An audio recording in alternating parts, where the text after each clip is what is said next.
Hey everybody, welcome back to the channel. Welcome to the vinyl collection.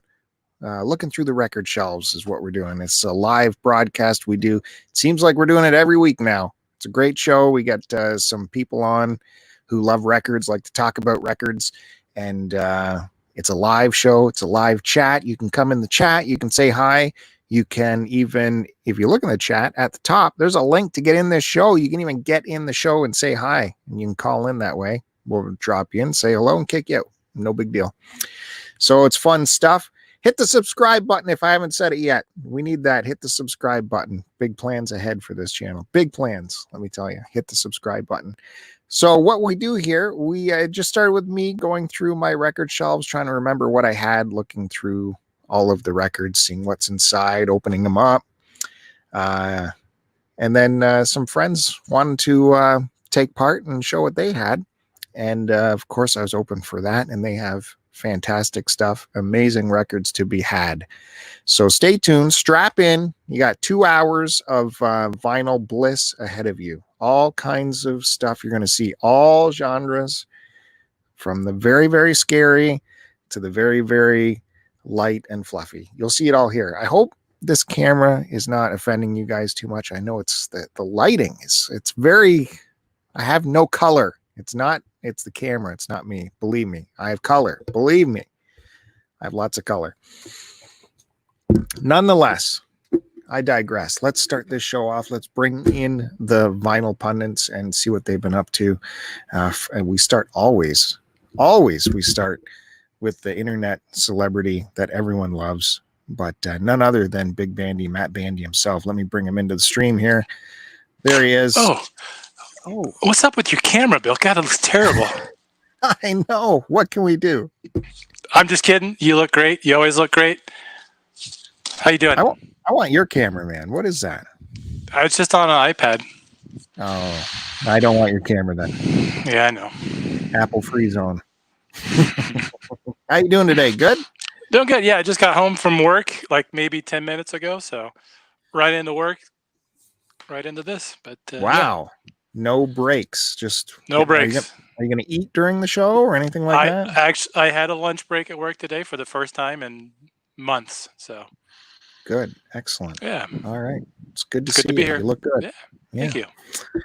Okay, moving on. Our next vinyl pundit, you know him. Well, the Blu-ray community knows him very well. He took a week off from the Blu-ray community, and I don't know if you noticed, Bandy, but did you notice the Blu-ray community went crazy for a bit? They sent out smoke signals and trying to find them. Twitter was going, have you heard what happened to Buried on Mars? You know if he's okay? I don't know. It was Maybe strange. We'll find out. I was used to daily content from him for a while. I was used to it too. Do you think he's let his listeners down, or is something important come up? I don't know. Well, he let me down, so let's find out. Here he is, Kevin, Buried on Mars, the famous Buried on Mars channel. I posted today. I saw that. I haven't watched it yet, though. Everybody's happy now. It's all good. It's all good. I got to tell you though, Matt Bandy, you are like Steve Martin on Letterman or Paul Rudd on Conan. You're always you come on and you always have material. You're ready to go. Okay. You make the job so easy for the host. That's crazy. I wish I had that talent. That's good. Good stuff. Thank you. All right. Yeah. So Kevin put out a new Blu-ray video, and he just put it. Did you put it out yet, the Fandango episode, or was that just a live stream I saw? Just a live stream. The audio version will be up tomorrow. I don't know. I've always put it out on Wednesday. I don't know if that's what people prefer or whatever, but I'm just sticking to Wednesday. I see. That is the Retro Fandango podcast. That is the internet's second most popular podcast. For the first most popular podcast of the internet, we have one of the hosts right here, Jake from the Polykill Podcast. He's in his pavilion. Jake, are you there? What's up, guys? These intros, I can't compete with them, man. They're too much. I was hoping I timed that right. That's why he's in the #1 podcast. Absolutely. It's a steep drop off too. After it's #1 and then a steep drop off to #2. Okay. Jake from Polykill Podcast. Good to see you. Likewise. Thanks for coming. Appreciate it. Yeah, good to be here. I can't wait to see what stuff you bring me this week. This week it's just full on crazy shit. So Crazy shit. Good. we get crazy this week. Wow. And then there's You know what? nothing really not crazy this time. So Nothing I want to, listen to and jump off a cliff this week. I mean, I've got one here that will probably encourage that behavior, but you don't have to listen to it. All right. And of course, as always, like I mentioned before, we do have the chat open. Live chat is happening. Already we have famous T-Bayer. Deke Williamson is in the chat. Hey, Deke. Good to see you. He's our fact checker, resident fact checker. And Deke and Mike Ladano did an excellent top 10 live albums of all time. It's I think it's exclusive to Facebook right now, unfortunately. I tried to watch it and the link completely didn't work for me. Yeah, it's a Facebook. I think it's Facebook only. So Mike's got to get that onto YouTube so everyone can see it.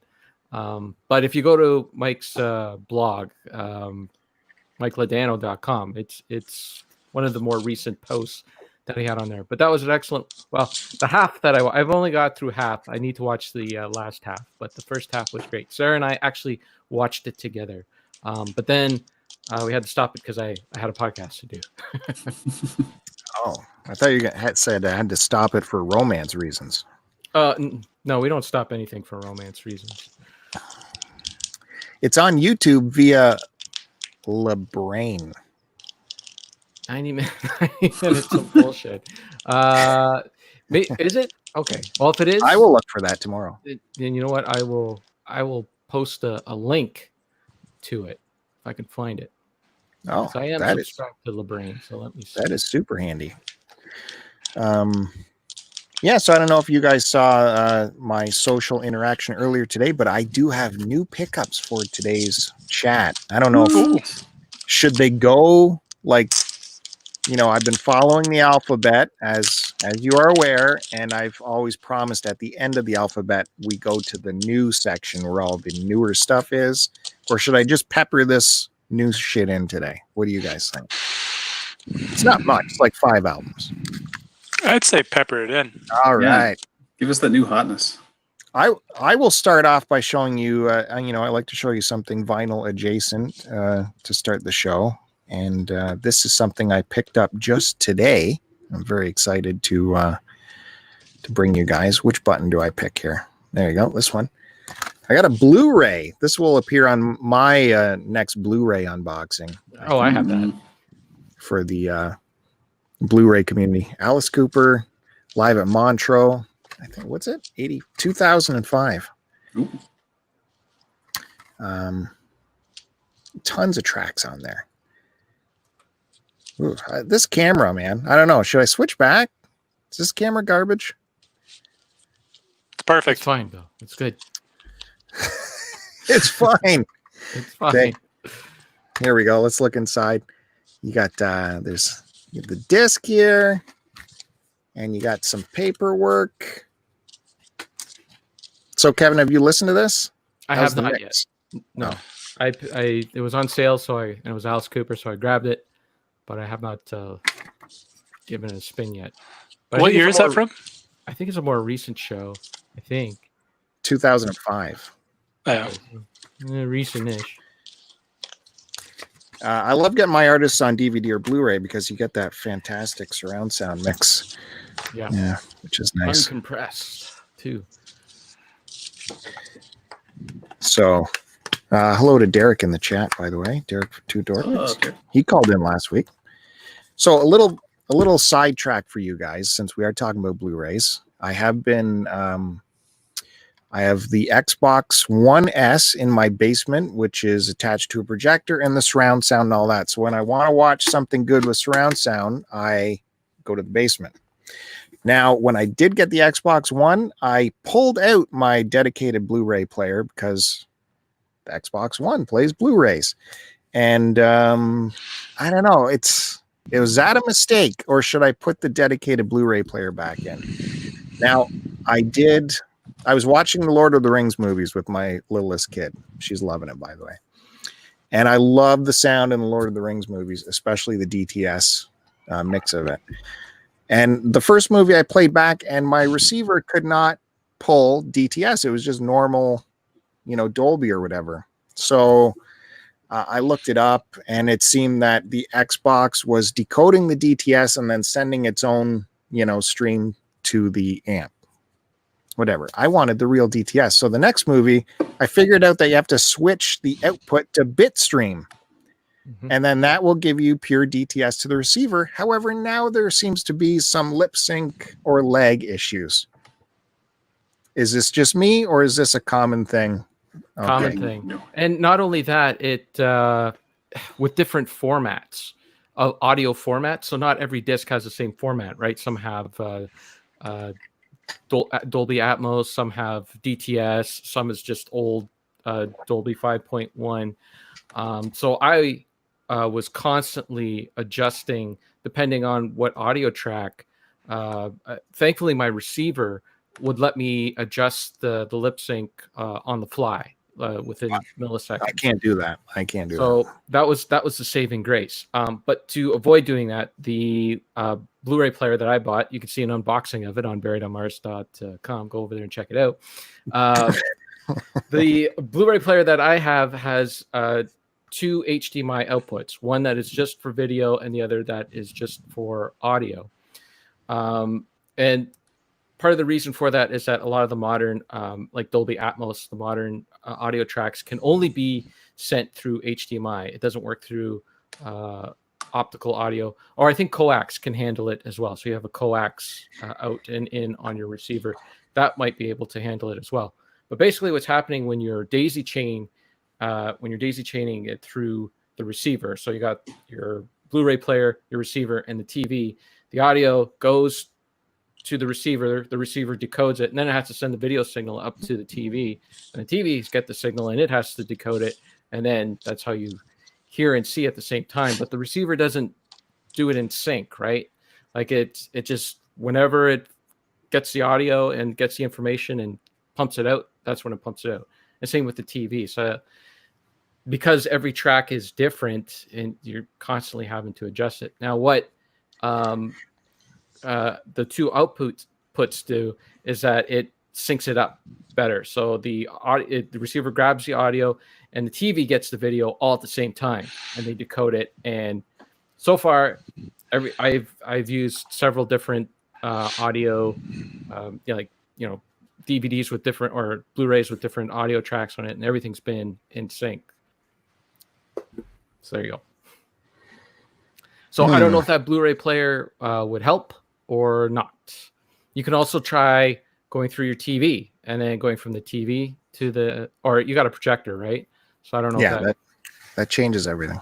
Right. But I never had these issues when it was just through the Blu-ray player to the amp, then to the projector. The Xbox seems to.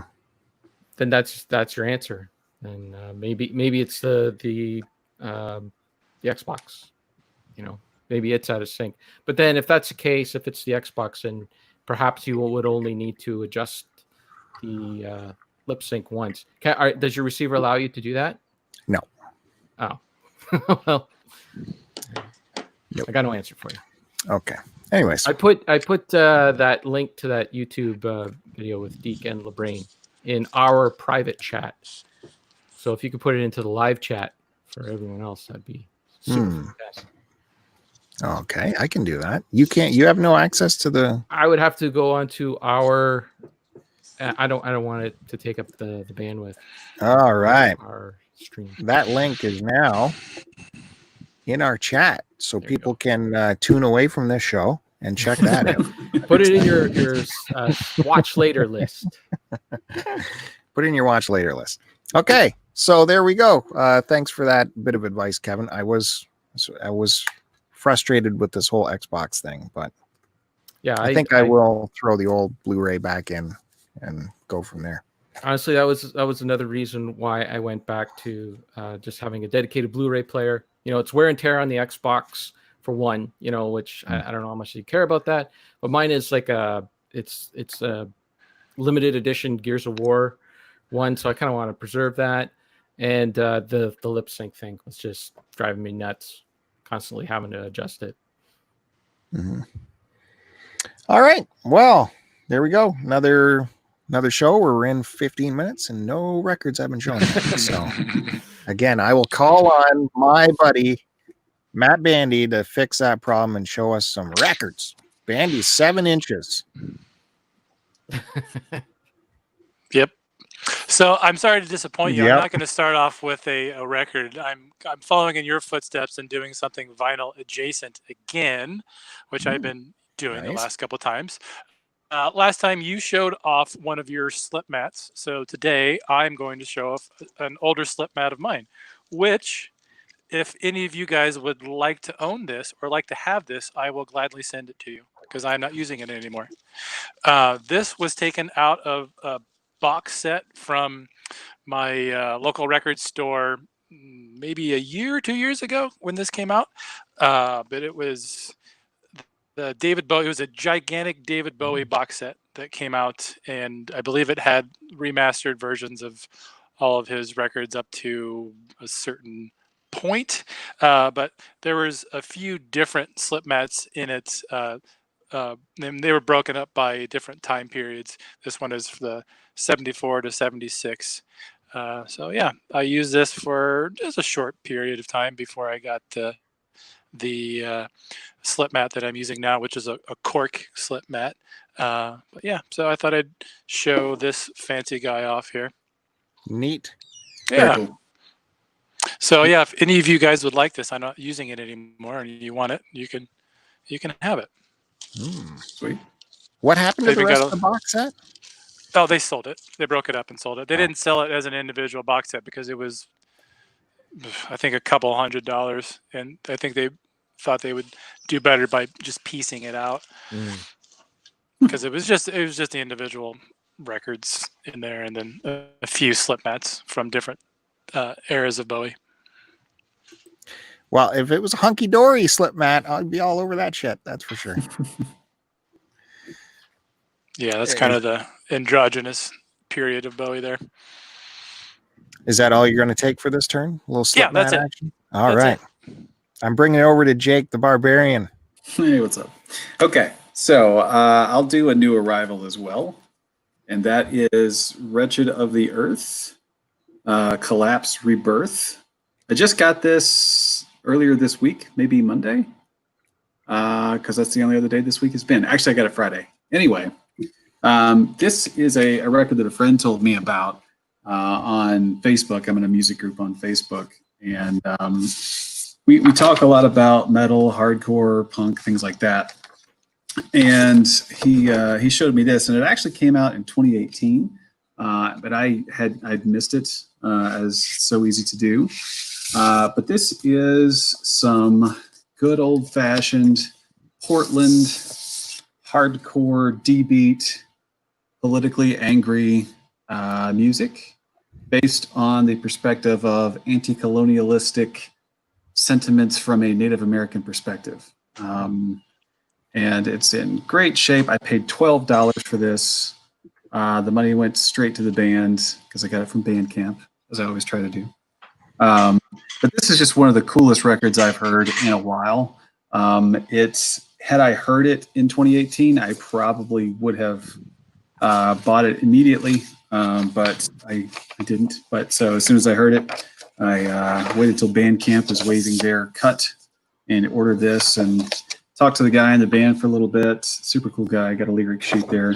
But yeah, just really good, really solid, just four on the floor, just fun punk with great atmosphere. Is anybody from Tragedy in that band? I don't think so. Okay. I don't think so. This is the last thing that they did. They haven't really been active as far as I can tell. But yeah, I mean, that would have been a good match. Yeah, because I know Yes. those guys are playing a bunch of other different bands from that area. I'm not sure. I've Right. never heard of that band. Yeah, I hadn't either, and as soon as he shared it with me, I clicked play, and I was like, yeah, this absolutely works for me. Like I'm not huge on like the punkier side of things, just like the pure punk, but give me a little aggression, a little atmosphere, and I feel right at home. So yeah. Have you listened to Tragedy ever? A bit. Yeah. Not gotten into him too deep, but check out the Vengeance record, which is like their second full length. That it's like just total dark and brooding, and it's really, really good. Nice. Yeah. Yeah, I'll check it. Yeah, I enjoy that stuff as a palate cleanser occasionally. Mm-hmm. Yeah, it's a good time. What's the shipping worth on that when you get it from Bandcamp? I paid $5. It's basically flat $5. It's USA. Yeah. It's that media mail stuff we talked about once before. Yep. Yeah. I'll go with another one here. I don't know if you guys have ever heard of a man named Bruce Lamont.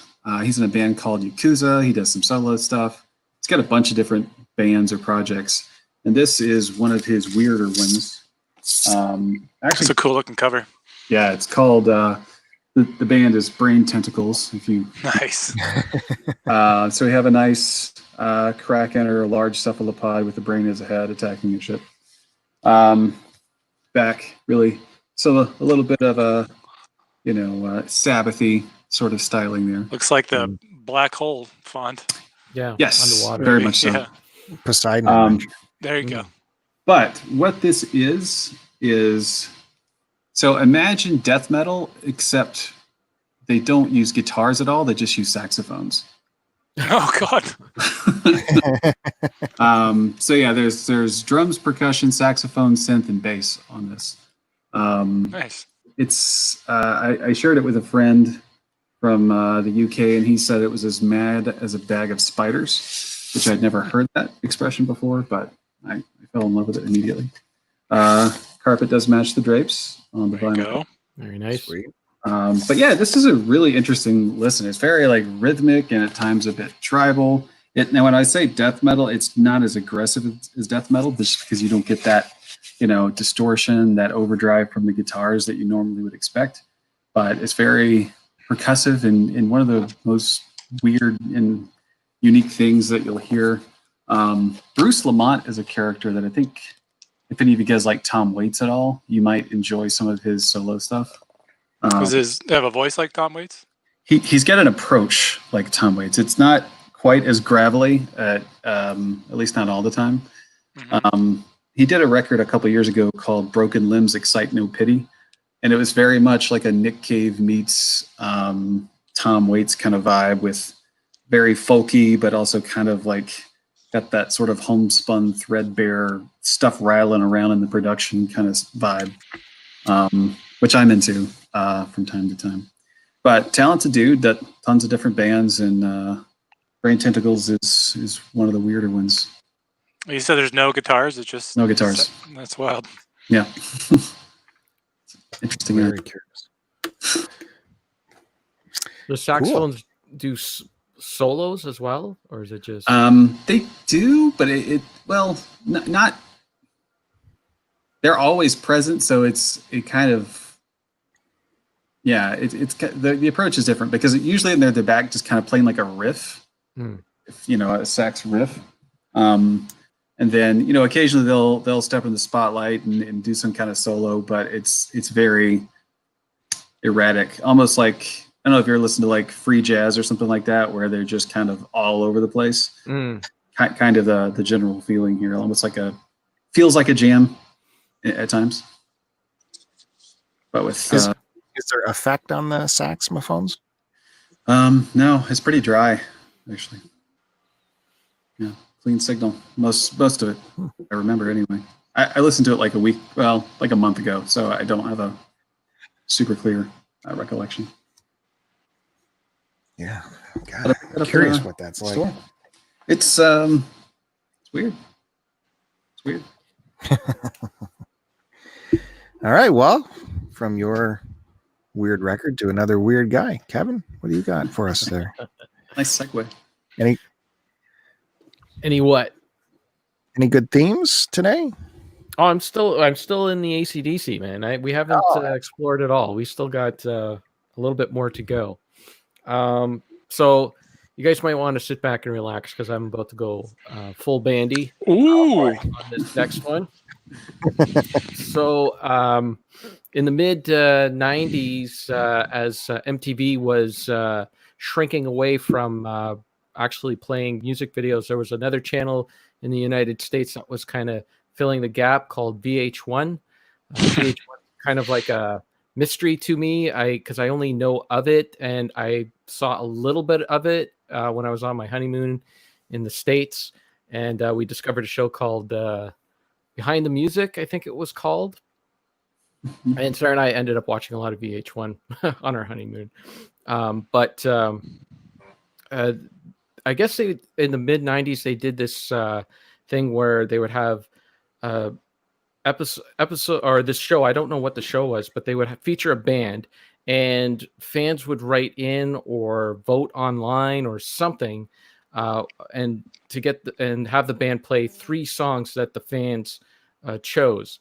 Now, I don't know what process they went through or anything to find the fans or get the fans, but when AC/DC did this in 1996, they must have found like the hardest of hardcore fans, because they all picked the 3 songs that they picked for AC/DC to do for this program were like deep album cuts that everybody likes, but they never played live or rarely played live. Actually, one song they never played live before, and the other 2 they hadn't played live since Bon Scott passed away in very early 1980.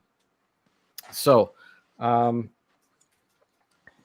the episode of the show and all of the behind the scenes footage is actually up on YouTube, and it's one of my favorite YouTube videos. It's one of my go-to videos that I'll put on and play all the time. And when Sarah and I were in Montreal, we were going through the record stores and everything. And one of the first things I check out after I check out the new arrivals, because you never know, there might be something there that you might find that they haven't had time yet to put away with the other stuff. The next thing I check is the AC/DC section. Even though I have mostly everything, you never know what you're going to find. So I went to this one store and checked out the AC/DC section, and I actually found a vinyl pressing of that VH1 show of the Uncovered. Yeah, so it's called VH1. Uncovered. Maybe that's the name of the show. It had to have been, because I don't really remember that show, but VH1 had a lot of weird kind of shows like that. Yeah. Well, it's I only know of it because of the AC/DC video, or like on YouTube. I'd never heard of it before, but there were other bands that they did this with. So Sarah likes to make fun of this album, because when I bought it, she's like, "What are you buying?" And I'm like, "It's this thing I found. It's the YouTube video that I watch all the time. They did this vinyl pressing." And so she looks at the songs, and of course the songs are like all the same. It's gone shooting, go down, riff raff, go down. And she's like, "Why do you want to buy an album with like the same different?" And I'm like, "You don't understand. They're rehearsing, and so it's the same 3 songs over and over." But so the way they did the show is that they had the band perform the songs, 2 or 3 different times, and then they would take whatever shots they needed or whatever and put it together for the show, and probably just used one track for the actual show. But it's all the rehearsals and them actually doing it. So there's a little bit of jam stuff in there too, and it's just really, really cool. It's really is that like a official release from VH1, or is that like a bootleg? No, it's a bootleg. That's awesome. Can you hold that up, the little guy in the bottom left corner? Could you hold that up to this? Let me get it out of the plastic here. Yeah, like what label pumped that out? Okay. That looked like the Jake. You were listening to the Aquabats? Yeah.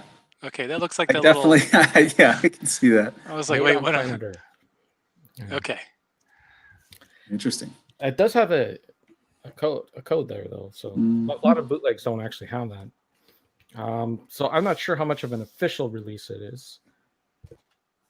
It says Atlantic on there, but you never know. Like these modders. I'm too much of a video game guy. These but look at that. Carpet matches the drape. Oh, nice. Ooh, yeah. That's nice. So yeah, I was really stoked to get that. I thought that was cool. Yeah, never seen that before. And this thing on the cover, that's one of Angus's drawings. He draws that a lot. Okay. So you guys didn't get VH1 in Canada, huh? Nope. No. We would get some of our music channels would run their programming. Mm-hmm. So we would get behind the music a lot. Yeah. You could watch the show, but not VH1 itself. And this program that they played, I don't think we ever got it in Canada, probably because the music rights were, whatever. Because this was basically like a little live concert, right? Yeah, some of our music services would get some of their programming, like behind the music or storytellers that would appear on. We had a secondary music channel called Much More Music, and that was like the VH1 ripoff. Pretty much, yeah. Did you ever get the pop-up video show? Yeah, sure. Pop-up. Yeah. They would run pop-up video. Yeah. Pop-up. Yeah, that's my favorite. Metal show with Eddie. What's his name? Eddie Trunk. That's it. Eddie Trunk and Jim.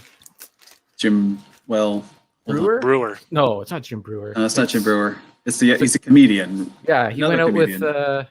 with Robin Quivers for a while. What's his name, Bill? Come on. Big Balls? Yeah. Damn. Don Jameson? No. I'm pretty sure it was Jim something. Jimmy Big Balls. He was on Crank Anchors too. He would do voices on Crank Anchors. Yeah, that'll come. No, later. Jimmy Big Balls was Lisa Lampanelli's ex-husband. What the heck was? I did think he did oh well, who cares? Anyway. Maybe Deke knows and we'll put it in the chat for us. Maybe, who knows? There you go. But, yeah. That was it. So that's it for round one. I think he was called Big Balls too. Maybe he was. Maybe he did have big balls. But yeah. What the heck was his name? I gotta look it up now. Yeah, I don't think it's Jim, but it's close to that, isn't that? Oh, Florentine. Jim Florentine. That's it. Florentine. There you go. Yeah. Boom. Good work. Everyone watching this like, who cares? The metal show. It's about music related. We have to close those loops when we open. That's right. All right. So yeah, I came across some new stuff this week. Again, Deke, you're too late, buddy. You came in with the Jim Florentine. Not a delay. Check out this book I found. Again, I don't know why I'm not doing records here, but I found this Beatles book. Tune In by Mark Lewison. The Beatles All These Years, Volume 1. Volume 1. Take that into consideration, Volume 1. Look how thick this monster is. Oh, wow. And there's the back. And I mean, it's like the Bible, the words in here. And this is Volume 1. Like, what are they talking about for all this time? I don't know. What's the book about? The Beatles. Tune in. Let's scrub what we know or think we know and start over. Who really were these people? This is Volume 1. I mean, and the papers are really thin like a Bible too. And well, geez. Like this much of it is the bibliography, the notes at the back. It's so I didn't really need another Beatles book, but I had to get it just to see what was going on. Of course, a very high retail price on there, especially for us Canadians. And so to get this for $5 or whatever, I thought, why not? Do you guys know about John Hyatt? The name sounds familiar. What the heck did he wrote? Right, he wrote was it the Bonnie Raitt song? Yeah, he's been covered by everybody. Bonnie Raitt, Bruce Springsteen, Bob Dylan, everyone's sung him in concert. They all have bigger hits than him. I saw him live. He opened for it was a blues show that I went to, and he opened, and then Sue Foley, I think, was the second act, and then BB King was the close. Oh, wow. Yeah, he's I don't have any of his stuff, but his name has always come up in my circles. And he's, he starts in country and sprinkling some rhythm and blues. And I don't know if I can pin him down to anything. He kind of goes the gambit. Yeah. It was like part adult contemporary, part blues, part folk. Like he was into everything, Yeah. Just the show that I saw, he was playing just pretty much everything. Maybe a little Jackson Brownish. Yeah, and more than once during the show, he'd say, "So I wrote this for so and so, and it was a big hit for so and so. Not so much for me, but yeah." So, anyways, I grabbed that. Yeah, that's cool. It's got a You just sleeve. grabbed that today. Is that a recent pickup? This within the week. Okay. It's been sitting in quarantine for a week. I see. Where were you sitting when you were buying it? Were you in quarantine? Our places have opened up. We're in stage 2 now, so we are opened up. Yep. Yeah. Stage 2. Stage 2 means you can go get a haircut. I can't wait in line for a haircut. No, but you can wait in line for records. I do not wait in line. This just happened to come into my possession in an easy way, so I took advantage of it. So, yeah, there's John Hyatt. And I played side 1 today. I had time to throw it on and see what the deal is. And it's good. It's fine. Countryish, very countryish. Well, I don't know. I can't pin it down. This was a really interesting one.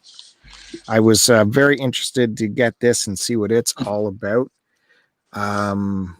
It is Fleetwood Mac. It is post Peter Green days, but pre those two that ruined the band days. And they even go to explain the weird Fleetwood Mac lineage over here about, this guy showed up at this time, then he left, and this person showed up, and this person showed up.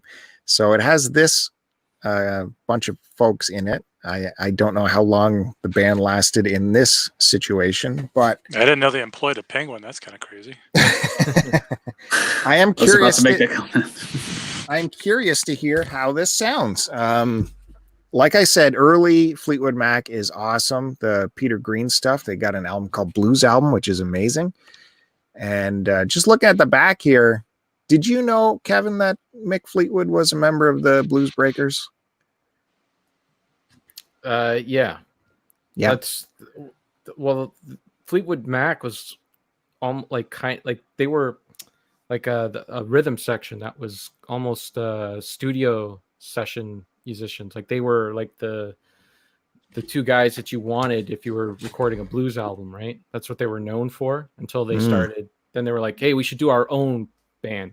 What are we going to name it? Well, my name is Fleetwood. Your name is McV. So let's combine them together and become Fleetwood Mac. So that's why those guys like own the name and run the band, and they can continuously change the, what would proceed. What usually it's the lead guys who own the band, but it's the bass and drummer. It's kind of weird. Well, that's what's cool about this whole back cover. It lists everyone's history of when they joined the band and their lineage. So I thought that was kind of neat. I don't know what this sounds like. I don't know if you guys know what it sounds like. I remember like downloading a bunch like back in the Napster days, early Fleetwood Mac stuff because of Peter Green and that. And then I remember it just like not becoming anything I like at some point. They started to lose me when I moved away from the blues and went more adult contemporary. But it was like there was phases, like it just wasn't a hard stop and start kind of thing. So you might have a gem there and you might not. Yeah, it's called Future Games, Fleetwood Mac, from 71. So I thought that was neat. And this was there. Best of the band. Yeah, it doesn't hurt to have this. I think I have it on CD, so it doesn't hurt to grab it on vinyl. Everyone needs more band in their life. Notice no one is surprised that I have sleeves for all these because I'm a Did those come in the mail, or did they come with the records? I'm still waiting for my replacement sleeves. They have not arrived yet. Because you guys made me buy them when they weren't on Amazon Prime yet. So I don't know where they are, over the Amazon or something right now. So that's cool. Best of the band. And it's in awesome shape. Again, to find these where I found them in good shape like this is wonderful. It's very rare to get. So, and they all had marked up prices on them. But that was I saved someone the mistake they made by pricing them, because these all have a flat price in the store. So someone accidentally put a price on them, which someone could have gotten in trouble if I got to the cash register and left those prices on. So I got rid of those and saved someone their job. Some negotiating. And then we have some CSN. This is after the Y, right? They're just on their boat hanging out. Looking fly. Still getting along at that point. Everyone's getting along, except for Neil. Enough of this. What's on here? Shadow Captain, See the Changes, Carried Away, Fair Game. I don't know. I don't know these. I don't think I've ever listened to this. That was one of the records I inherited from my parents. Oh, yeah? Yeah, they had that. I don't think I've ever listened to it, though. Yeah, it's got all the lyrics there. Really thick sheet here. Well, this is more cardboard. This is like a proper deal. And it's got the boat on the label. It's in great shape again. So that's cool. Again, someone like, oh, I recognize that name. I'm going to put a triple the price on it. So, but they, that was a mistake by them. Van Morrison Wavelength. Probably not one of my favorite Van albums, but I mean, just sitting there smoking on a fag. Looks kind of 80s. 78. 78. So look at that manly arm hair. Oh yeah, it's like Robin Williams' arm. Yeah. Kind of like this manly arm here. My camera's not showing it. That's what it is. Another sleeve in here, folks. Yeah. Other people. That's 3 for 3. Got some action there. Oh, Beautiful Obsession. Of course, I know that one. Hungry for Your Love. Wavelength is on here. And yeah, this is in good shape too. So it's a nice, rare find to get these at the thrift store. I'm surprised they weren't behind glass with $40 a piece on them. Probably in a different age it would have been, but this store does not have any of their behind the glass stuff going yet. Oh, I see. And Genesis. I took a chance. Yeah, it's some Genesis. I think this is when they were still good. That's what's Peter that T for the sailing? That's a good record. Yeah, I like that one. They're not letting Phil Collins take over yet. There's still some Peter Gabriel going on in there. They were fine with Phil Collins taking over. It was good stuff. A&M Records. See that sleeve? Tells you, protect your record collection. Use sleeves, guys. Come on. Always. And the same thing in French on the back. It's a good sleeve. It's got that plastic inner lining in it. And Atlantic. Looks good. I like that. Always a good find. And finally, the last one from that bunch. I believe this will probably end up being an upgrade for me. Four-Way Street. Crosby, Stills, Nash. It's hard to believe that my copy wouldn't be in good shape, but this one is pretty spectacular. So this has got all their top numbers on there. Let's see if there's anything extra in here.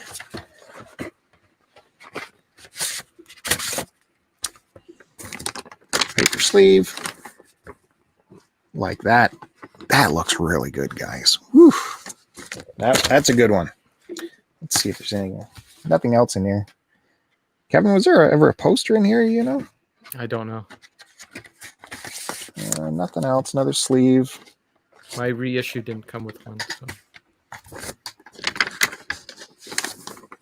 Yeah, no one played this. No one played these. It's good stuff. There was someone right after me in the record bin too. And I'm like looking at them going, I got it all. Don't even bother.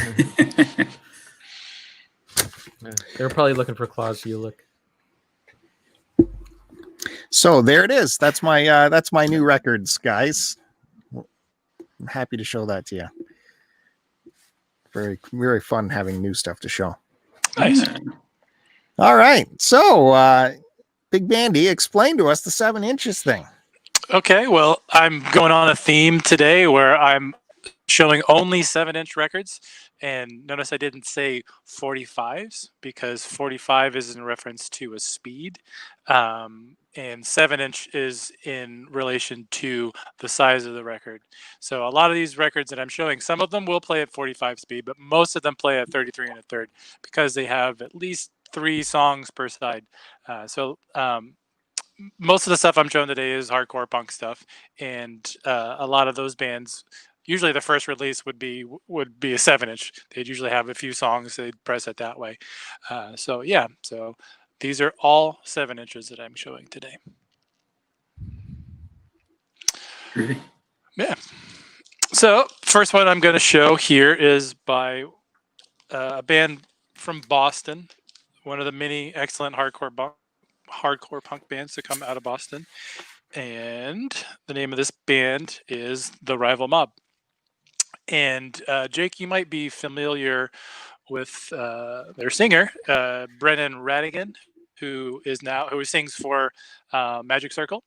Okay. But he does the vocals on this band, and so I listened to this band years.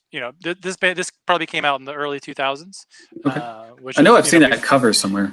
Yeah, this was before Magic Circle was a band, but hearing his vocals on this, you would never know that it was him. And so the amount of bands that this guy has been in is ridiculous. He's done vocals for over 12 different bands in the Boston area, ranging from punk bands to oi bands to metal bands, and he's now even singing with Pagan Altar, who are Perfect. a obscure British new wave of heavy metal, doom metal band, and every single release that he does his vocals are different.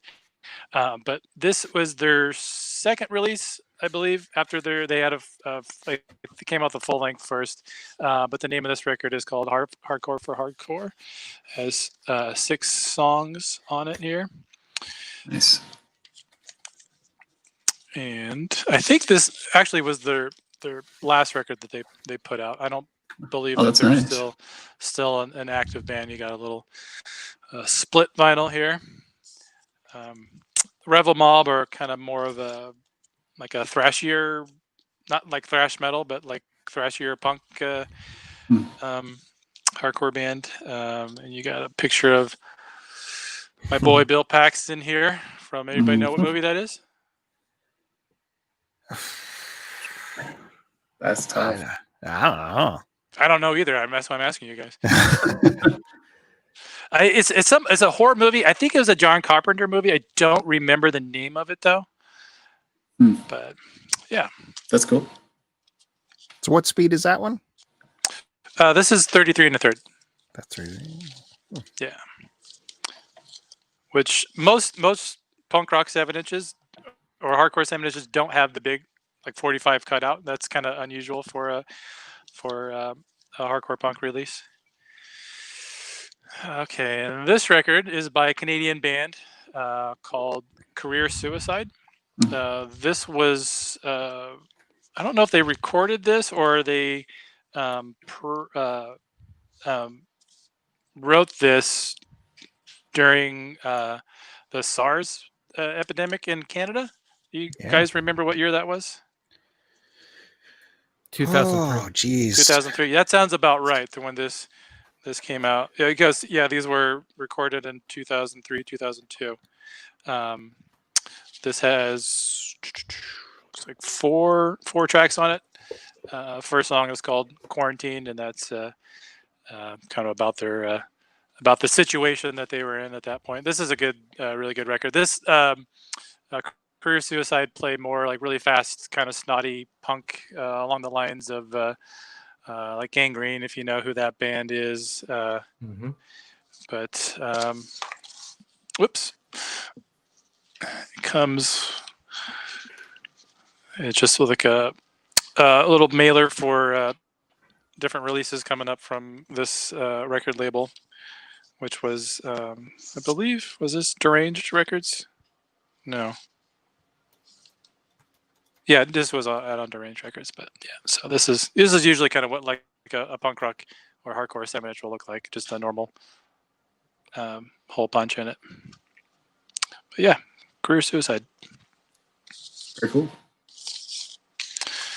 And then, so this record here was a Record Store Day release and Record Store Day exclusive by a band called Youth of Today, who I've talked about on the show before. And this was their swan song. So this was the last record, little EP that they produced and recorded. This only had three tracks on it. It came out in 1990. But Revelation Records, who put out quite a few of their records, they do a lot of represses for Record Store Day, and this one was probably about 4 or 5 years ago when this was repressed. It comes with the the original liner notes and just a note from the band and just the lyric sheet. But what's weird about this record is that it was a misprint. So this side is fine, but if you look at the B side, you can see that the what do you call these? Label? The label. Thank you. Yeah, the label is off center. It is actually pressed into the wax there. So this side, I haven't even tried playing it because I doubt it's playable. But the thing about this record, which I haven't really done any research on this to see if there were other records that were manufactured this way, if it was a mistake that the plant made, because Revelation Records record collectors are pretty crazy about this label. They released a lot of very important New York hardcore records and Southern California hardcore records in the early 80s, and a lot of them very small print runs and a lot of different print runs. And so Revelation record collectors are pretty pretty extreme when it comes to variants and stuff like that. So I'm curious to see if this is a one-off or if that was just a pressing plant error, and a bunch of them came that way. So I don't know, just kind of weird. Yeah.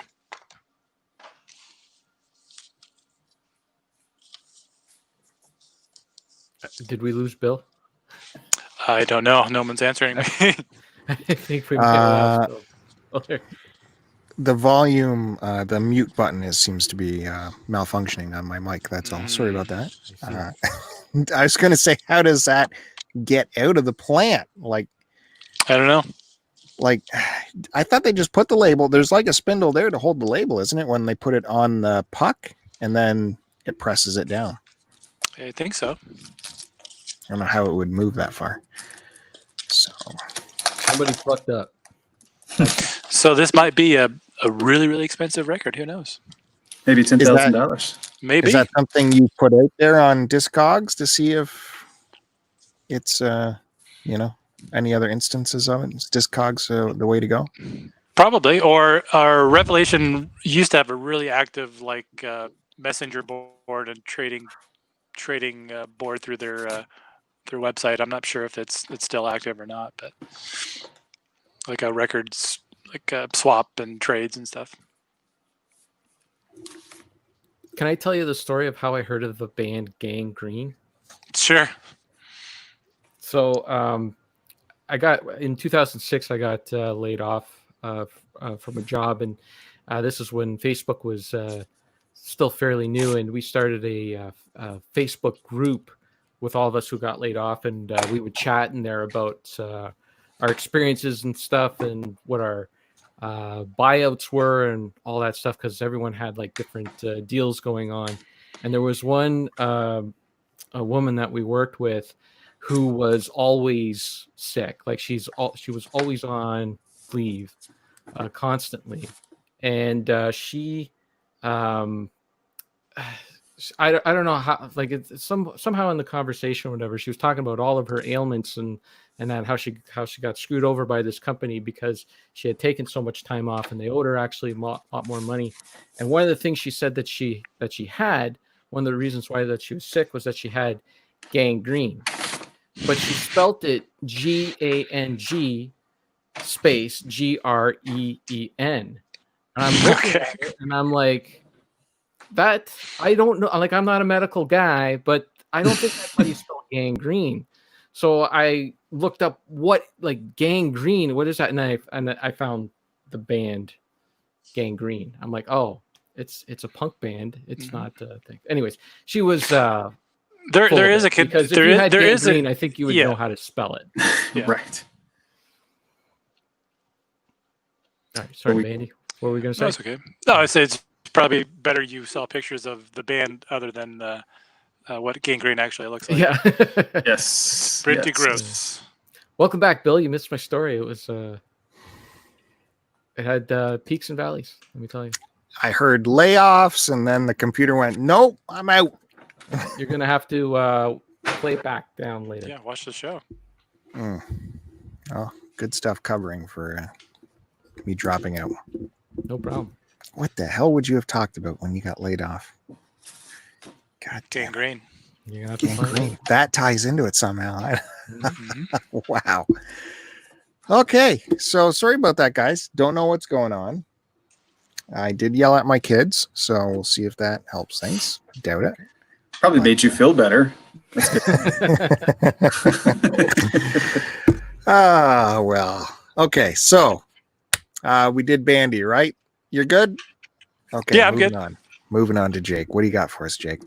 Okay, so Bandy said something that made me realize, you guys, thankfully I wasn't on screen because I darted over and grabbed this because he reminded me of something. So I'm a fan of a band called Gate Creeper. I think Bandy, they're Arizona death metal. They're very like old school death metal, like Entombed style, a bit Swedish-esque in their which I like. It's actually kind of got a bit of a hardcore bass, really, at its essence. It's very groovy. Yeah, for sure. So anyway, I don't collect a lot of specific bands, but this is one band that I do. So I was had some money burning a hole in my pocket, and I was like, let me find some Gate Creeper stuff that I don't have. And I came across a Record Store Day exclusive that they did. And it is a split with Gate Creeper and Young and in the Way. And it's 2 covers. I have the record out, but so Solitude by King, nice. covered by Young and in the Way, and then All Your Sins covered by Gate Creeper, which is originally a Pentagram song. The record itself. How does the Candlemass cover sound? What does that other band sound like? Because I know what Gate Creeper sounds like, but is the other band a death metal band too? They are not. They're okay. Yeah, I can't see a death metal band pulling off those vocals unless the guy can sing. Not quite, but it's kind of got this nice little label. Obviously, this is a 33 1/3 on a 7-inch as well. And then let's see here, yeah. And then this. So they basically packaged the whole thing as like this horror movie. Because it came, I'll try to back up to make this visible. So it came with this poster inside. Oh, cool. Jeez. It's got the R rating, All Your Sins and Solitude. Nice big full-size poster that they folded up and crammed into that little 7-inch case. Yeah, they shoved was that hard to get out there? Yeah, it's like a map. Took me back to my pre-GPS traveling days, for sure. Yeah, this was really cool. Just one of those one-off record store day things. I love splits in general, especially like weird ones. Oh, splits. Splits with Okay. a P. Yes. Thought I heard something else. Bandy. But yeah, this is by 839, which I'd never followed them before. Usually, there's a little outfit called Closed Casket Recordings. It does a lot of stuff that I like. This seems like something that they would have done because they put a lot of splits together that are pretty cool. I don't think I've talked about this, have I? Have I talked about this? Doesn't look familiar. No. Okay, so let's talk about this. My goodness. Let's talk about it. This is Benighted. They are a French death grind band. And they're easily one of my favorites because they from a production standpoint, they're very clean, but that doesn't really kind of get in the way of how aggressive the music is. Sometimes you kind of need one to make the other work, but in the case of this, it really works. It's very slick, very well produced. They're wearing masks too. Very. They're wearing masks. Fun thing about this, the singer for the band, whose name I can't remember right now, he actually he does healthcare work, volunteers on healthcare work, and he actually contracted COVID-19. Oh wow! And then successful got through it. So like all these pictures were taken like pre any of this. So a little strange.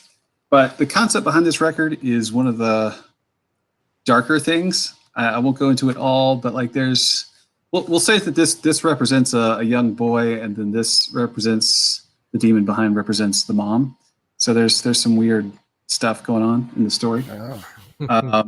Sure. Very, very creepy. You guys have seen Red Dragon, right? The movie?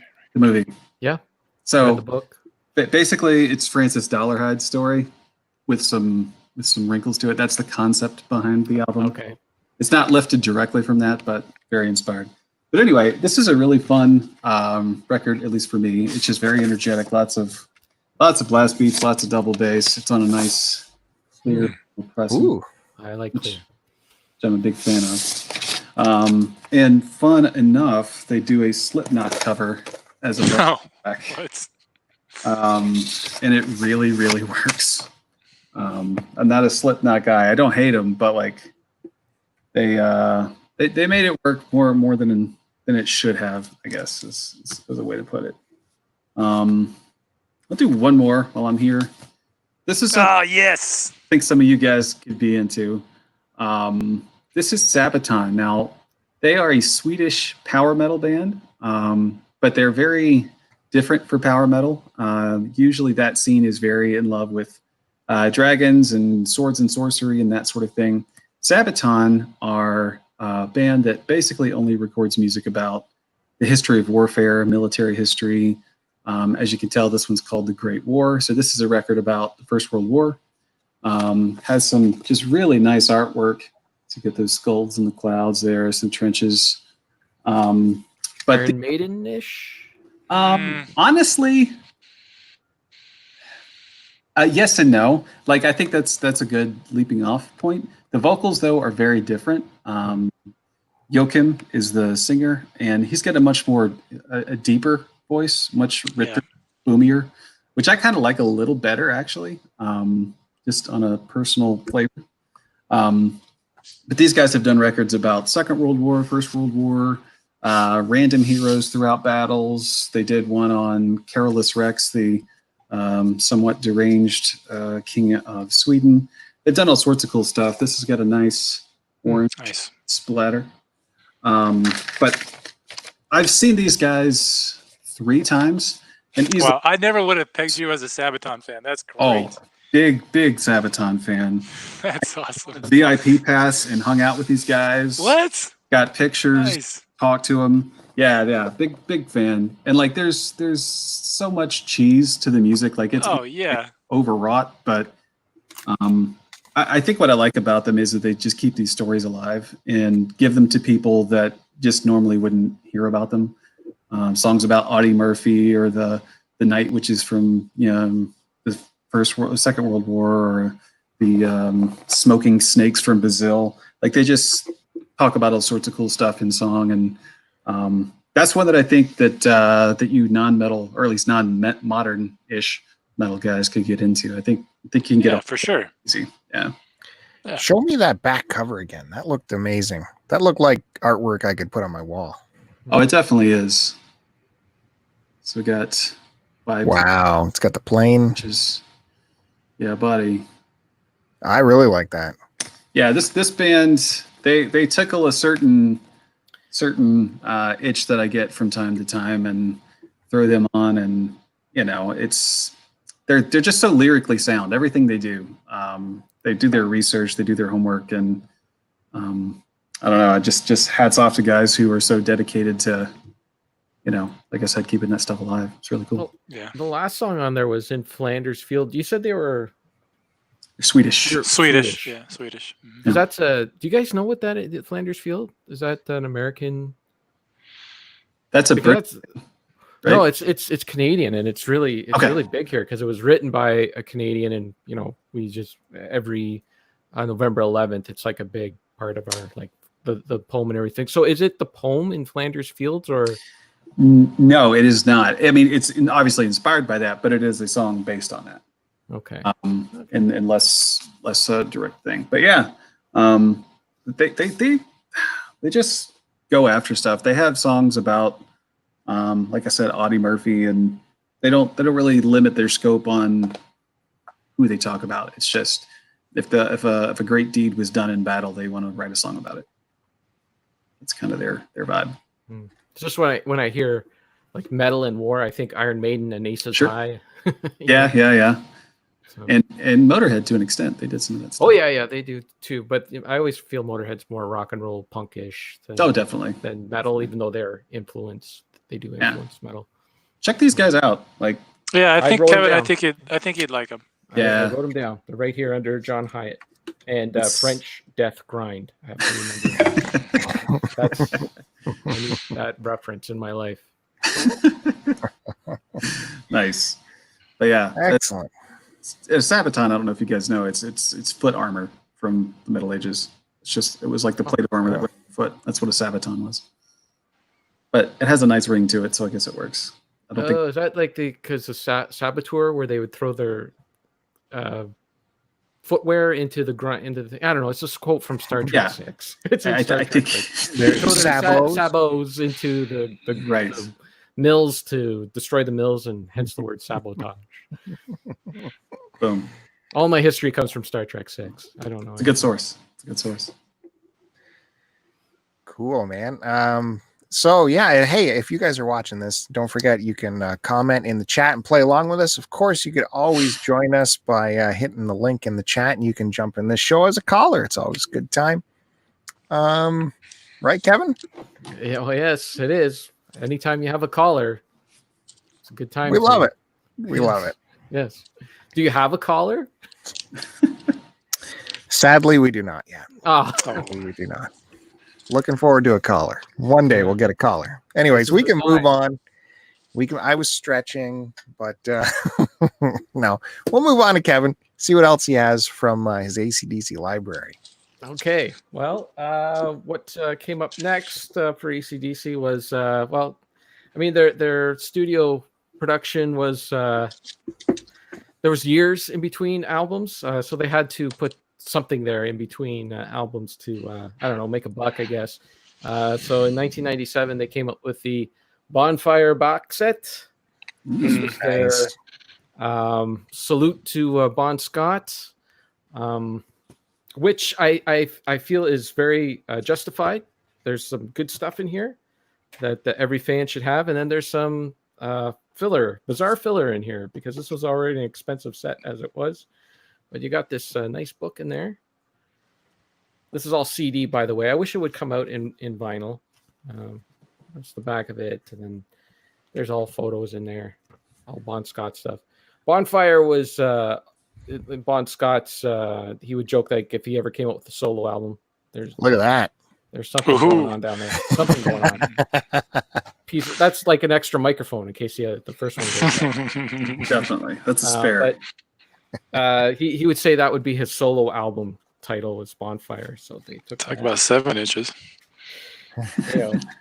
Big poster in here too, double-sided poster. So you got, I don't even think I could fit this all in here. I don't have the Bandy reach. Very cool. There you go. Or actually, it was Jake. Sorry, Jake that showed the poster. Well, I always like this too. This was kind of neat. This is on like the box, and then on the inside, they had space there. So why not put a photo of Bond? Oh, that's cool. Yeah. Why not, eh? So inside, there was, I don't know if I still have everything, man. I bought this in the late 90s, but there was a bottle cap opener and slash keychain that I never used because, you got to preserve that. I remember there was tattoos in here. I think only one survived, I guess, somehow. Just that one temporary tattoo. They were all the rage back in the day. But in there, you got Volts, which was an album full of studio outtakes and that. And really, they claim these are the only studio outtakes that they ever had with Bon Scott. There's nothing else. It's all mostly from the Highway to Hell album. Is there anything that was left off? Is there anything that was left off the record, or just stuff that's just different takes? Different take, like stuff that they were working on before they presented it to Mutt Lange. So a lot of them are completely different from what's on the album. That's cool. They're completely different arrangements and that. So it's pretty cool. And the rest of the CD is just filled with stuff that only came out in Australia and didn't come out here. But that was the gem of the set. You got this is AC/DC live from Atlantic Studios. I think Bill had this a bootleg copy of this in his collection, but this is the official release. I think I ripped it from you from that. Yeah, that's what I was saying. That's what I'm saying. But this is great. This is a great little live in the BBC thing. It's just a band with a little bit of a studio audience, not too many people in there. And then in the early 80s, they came out with a VHS movie from that they did in France called Let There Be Rock. And this is the CD version of it. My CD is a little, I guess the scratches aren't showing up, but it's a little scratched up because it got plenty of use in the car and whatnot. This is a great, if you want the quintessential live AC/DC album, Let There Be Rock is the one to get. Unfortunately, you have to buy a whole box set to get it, but that's really good. And then why wouldn't they pump that out on its own? I don't know. Jeez. And then for some reason, they threw Back in Black in there. It's a nice cardboard copy, like it's almost like a little replication of the. But they threw Back in Black in a Bon Scott collection. Yeah, they always claimed that Back in Black was their tribute to Bon Scott. Okay. So that was the reasoning behind putting it in there. I'm not a big conspiracy guy, but I do believe that the reason why they threw it in there was that they had the space and they wanted to kind of drive up the price. And if you look at the like where Back in Black is on the all-time selling list. That was my assumption. Depending on what list you're looking at, it's usually in the top 5 of top selling albums of all time. And I'm pretty sure they included every copy that was sold with Bonfire in that top 5. Oh, okay. And I don't know how much that I don't know how much that means to the band. I don't know if it was a record label decision or something, but it would always seemed a little fishy. But it was the first way you could get Back in Black remastered, but I don't know. It didn't seem like a logical thing to. I was going to say, is that when the AC/DC remasters came out and just to hook it in? Yeah, no, that was in 2003. So this was kind of like the precursor, I guess, to that. Like, I don't know. It was a way to get that. So I'm sorry for the next few albums that I have from them. They're CD only because that was that's all that there was. They did come out like this. Well, the next album was Stiff Upper Lip, which came out in the year 2000. and it's pretty good. I've always enjoyed it. I do want to get it on vinyl, but it's always been a little bit pricey. But I think I will win some favor. I'll get some of you back by showing you what's on the back here. Can you see that? Mm-hmm. That's my ticket stub. Heck yeah. From seeing them in 2000. So that's what I do to keep. I put my ticket stubs in with the album that they were promoting at the time. Very cool. Or the ticket. Good idea. All the time. So there Nice. it is. And then, dude, that was 20 years ago. Can you believe that? I know. I still 20 years remember ago. driving around in my Chevy Corsica, my 1993 Chevy Corsica. Yeah. I recorded the album or the song "Stiff Upper Lip." I recorded it off of the radio. We lost Matt Bandy. You got no interest in this. I recorded it off of the radio, and I had it on tape, and I was driving around my Corsica listening to it. Yeah.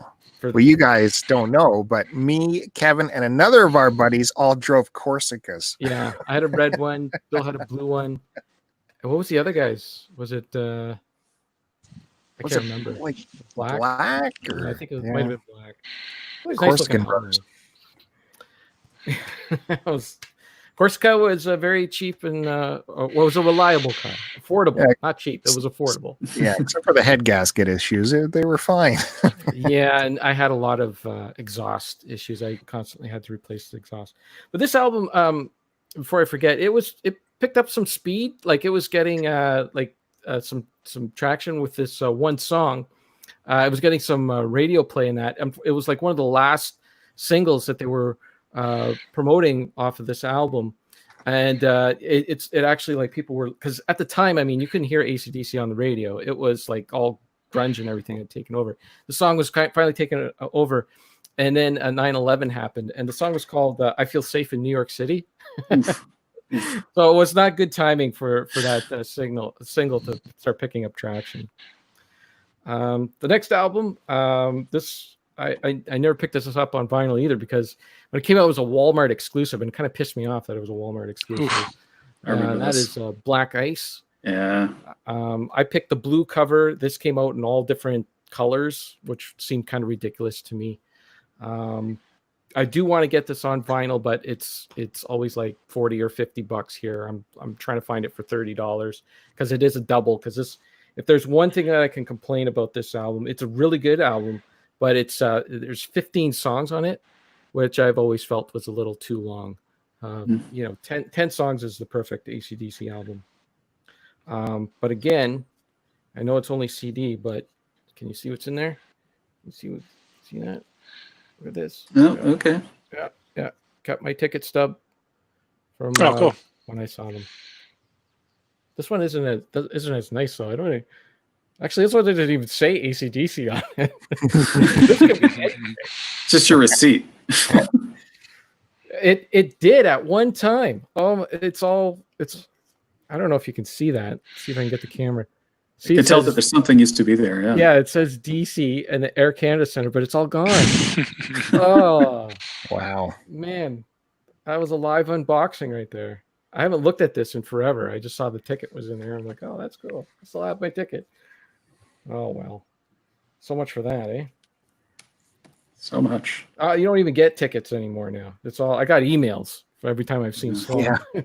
It's all. I always just do will call because I like my stubs. Yeah, a lot of places they don't. I try to. I'll put it that way. Yeah, like a lot of shows that I go to, because I don't normally go to the big shows anymore. They don't have it because Yeah. they don't have the funds, right? It's just cheaper for them to do the whole eBay thing and all that. So Yeah, we're just put your name on a list, show them, and that's it. Yep. Mhm. All right, that's it for me for this Good round. stuff. Fun stuff. Yeah, I want that Bon Scott box set. I've wanted that for years, apparently 20 years, but 1997 it came out though. What are you waiting for? one Life day, is short. Get it. one day it will be mine. I guess it's back to me, guys. And I'm back to my records off the shelf, which we were in the B's, and I previewed this last week. And I promised you guys I would listen to it, and I have listened to one side of it. One side. Well, there's only so much time in the day. So yeah, we got Black Sabbath, Mob Rules. Mob Rules. So we got the Dio action on here, Mhm. which is new to me. I've prejudiced against him for the longest time, and I don't know, guys. It's fine and everything, but I wasn't like blown away by it. It's definitely way different sound than what I would perceive as Black Sabbath. Yeah. It like doesn't have the. I don't know why. It's hard for me to explain, but those early Black Sabbath records, they come across to me more as textures than sounds. The bass line just is like something I can feel, like a texture with Black Sabbath. And I don't get that here. It seems to, I'm not saying it's bad. It just, you can tell it's moving more into the modern thing. And, well, they used more than a 4-track to record it. So that was step one. I'm just wondering what I'm hearing in the background. It's not me for a change. Not me. It Andy? sounds very like Aqueous. Someone really likes that album. Yeah, like that's what I'm hearing. Check out that sleeve, a Warner Brothers sleeve. I thought that was kind of neat. And even though it's the plasticky sleeves, it slides in and out of there pretty good. So yeah, I have still side 2 to listen to. Now the last track, was it the last track on this? The side Mob 1? Rules. That song's so good. The last track, yeah, maybe it was Mob Rules. I don't know if my needle was dying or something, but it was like over modulating and sounding like it was dirty, yet it was not dirty. Like the bass was hitting so low, my speakers were crackling out, and I'm like, is it my speakers or what? So I went and threw headphones on, and it was happening in the headphones too. Sometimes I'm not sure what causes it, but when you get closer to the end of the record, it can pick up some of those higher, like it just doesn't sound. I don't know. I had a buddy tell me about it and the reason for it, but I don't remember what causes that. Yeah, it was almost like scratchy pot sound, like Yeah. speakers are crackling. Yeah, I find that That it's, might be from your stylus. Yeah, I find that it's sibilance that I'll normally pick up on the first or last track, and I think that's just the little bit of pull that the needle is getting, because your needle's set up for the middle, right? So if it's out at the start or at the end, like it's just pulling towards the center, just a tiny little bit, and that's where you get that little bit of sibilance. But definitely, like, heavy metal is really susceptible to that because of everything that's going on in the songs, I find. This does have the budget cutout here too. The remainder. A little cutout. The remainder bin. Yeah. Okay, moving on. Got to get you guys in frame here. Burp. There we go. Paranoid. This is what I think of when I think of Black Sabbath. Same. And, was I sounding crazy when I talk about the texture of sound with Black Sabbath? No. I know what you mean. Because when Dio came in, he brought that rainbow energy. Yes. A little different. Well, and they wanted to, like, Iommi wanted to expand a lot too, right? Like Ozzy is very much known for his melodies are very much like singing along with the guitar, you know. Okay. Whereas Dio is like, I'm going to put something melodic over all this crazy guitar stuff, and that's really, you either like that or you don't, you know. Yeah. I have a really old busted version of that album. I don't think it's an original, but it's old, and like it's been played to death. Like you cannot hear the bass on it at all. What do you guys think is going on with the sleeve action here? Yeah, yeah. Zero sleeve. I think I hear it. I'd say I think it's. Oh, there you go. Oh, it's only a plastic one, doesn't count. It doesn't count. It has preserved this vinyl. It's actually looks really good. But yeah, it's that bass I always think of with Black Sabbath. That texture bass. I don't know. Geezer is fantastic. I will say, out of the two Dio albums. Oh, you guys can see my pile now with this. Yeah, that's fine. That's no good. Yeah. I will say, out of the two Dio albums, Mob Rules is the weaker one. Yeah, I agree. I keep calling it Neon Nights, but that's not the name. What is the name of the other album? Heaven and Hell. Neon Nights Heaven is the and first track off. Right. That's why I call it, because I first I only had it on cassette, and that was the first song on it, so I always just called it Neon Nights. But anyways, I know I have some more Black Sabbath somewhere, but it's not here, so it must be in the final shelf of recently played or not put away. So next up, we got some Chuck Berry sessions from London. Yeah. That's the one with My Ding-a-Ling on it. Look at the price on there, $5. Let's Boogie, Mean Old World, My Ding-a-Ling. Yep, Yeah, that was the very first Chuck Berry song I ever knew as a kid. I remember, you know what? It's bringing back memories now. I remember in the car driving, it's either to or from church, hearing that on the radio. And well, what am I hearing? Am I really hearing what is being said? And laughing. It was so funny. And he seemed to have such charisma with that song, with the crowd. And oh, yeah. Chuck Berry. So this is on Chess Records, 1972, recorded at Pi Studios in London.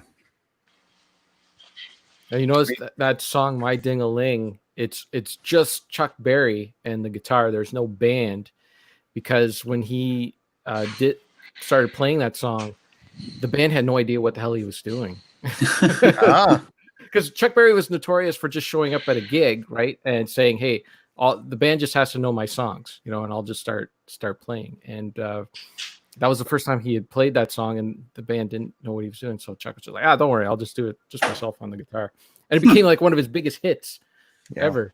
Yeah, it's in stereo, including live performances of Chuck's Musex at Lanchester Arts Festival. So what do you guys think? Sleeve? I'm just sticking to no. I'm going to say no. Just no. I'm going to say yes. It looks in too good of condition. There's something going on here. Oh, maybe not. It used to be tape there or something, and someone yanked the tape out. So a lot of no's still.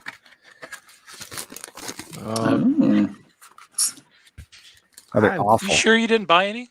Yeah, I think a bill. There's shenanigans going on. Beautiful. It's in beautiful shape. No shenanigans. Honestly, I hate these plastic ones. There's no way I'd keep that. Look at what it's doing already. They're paid. They're paid.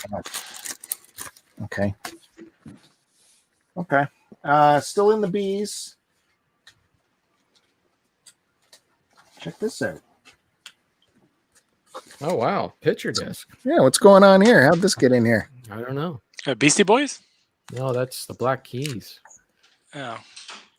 Is that Thick Freakness? Rubber Factory. Rubber Factory. Thick Freakness is my favorite album. There's absolutely spectacular. But no, this was... I think I got this on sale or something. I mean, it was only $18, really. So... It's pretty good. There's the back. Nice. I think it was just an opportunistic purchase. Yeah. Mine's only the regular edition. Yeah. Was this a record store day thing, maybe? So, unfortunately, that's all you get is the disc, right? There's no paperwork. Right. But there's the UPC right on the bottom. Yeah. I turned these guys on to Kevin when I saw them perform for Conan O'Brien on the Conan O'Brien show. Complete opposite is true. And I had Kevin record it that night for me to hand in to me the next day. That makes sense. You came in and said, "Hey, this band I never heard of, record that for me." What makes sense is I would record the bands every night on Conan, and if I found something good, I would tell Bill the next day, "Hey, you got to check out this band I recorded last night." I do not remember it like that. The tape is there for you. Go and check it out. I worked the shift where you would air Conan. I would do that all the time. They must Now have you- pre-fed it when I was there or something.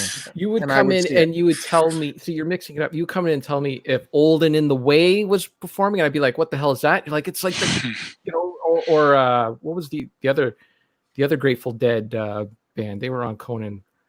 Well, anyways, you would come in and tell me that, and I'd be like, "Okay, I'll record that for you," because it was a band you heard of, but a new band that you never heard of before. I remember discovering these guys, and I will live and die by that memory. You guys like Dan Auerbach's folky stuff? Yes, I have a couple of his solo. Yeah, I don't have any of his solo stuff. it's good stuff. Well, because I'm a real fan, so He produced a record for a British like R&B / country artist called Yola. I don't know if you guys have heard of her. Mm-hmm. Why? Well, he produced it for her. I think it was last year. But she's got this sort of like Etta James thing, but with like a country music background on the instrumentation. Brilliant! It's absolutely brilliant. You should check it out. He produced it. That's why I brought it up. So. Okay, let me finish off the bees before I hand it back over.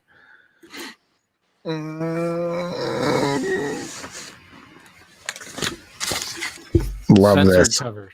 The censored cover. Why is this the censored cover? What am I missing? Because the original cover has a naked 12-year-old girl. Yeah, of course. Yeah. No, this is the proper cover to get Blind Faith. That's the right one. This is the right one on Polydor. Mm. Man, I love this. There's nothing wrong with this. Nothing wrong with this album. Yeah. What a Find my way voice, home. Steve Winwood, and just sing to me all night. That's for sure. We only did that one album. So I'm pretty happy with this album. What do you guys think is on the inside? No. Man, I feel like I'm going to keep saying no. It looks Stick it clean. in. I'm going yes. Stick in the no. Check this out. This is its budget bin marker here. Just that tiny little pinhole. Hmm. I don't know how this ended up in the budget bin. No, look at you, man. Look at that, guys. Come on. You got to protect your records here, folks. And yes, protected it is. Looks really good. Yeah, everyone should have this one.